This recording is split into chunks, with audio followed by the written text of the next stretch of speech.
The Mystery of the Mary Celeste by J.G. Lockhart.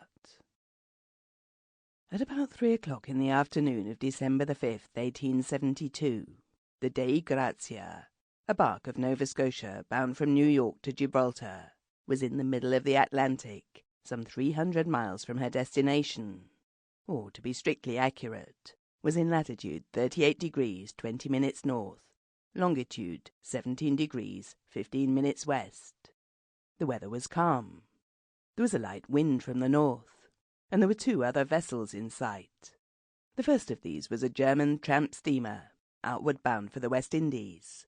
The second was a brig.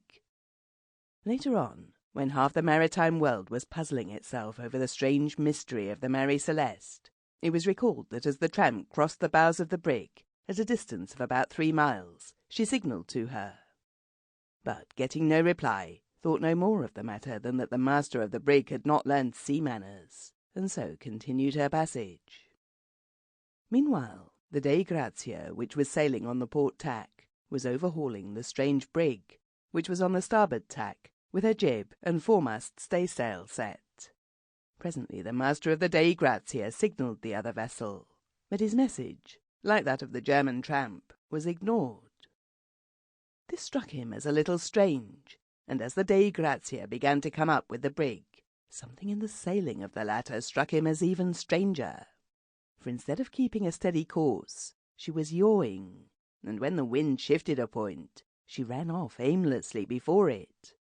In fact, her progress rather resembled that of a drunken man making his devious way up the street. When a ship behaves in such fashion, it usually means that for some reason her crew is incapable, or that there is no crew. And on the captain of the Dei Grazia remarking to his mate that there seemed to be something amiss with the brig, the mate at once replied that it looked as though the crew were below, drunk. By this time the Dei Grazia was within half a mile of the brig, but closely as the captain and the mate scanned the strange ship's decks, they were unable to detect a soul aboard her. It was more than strange. It was a little uncanny, this encounter with an apparently empty ship, scudding east to Europe. Perhaps the crew of the Dei Grazia recalled sinister old tales of the sea.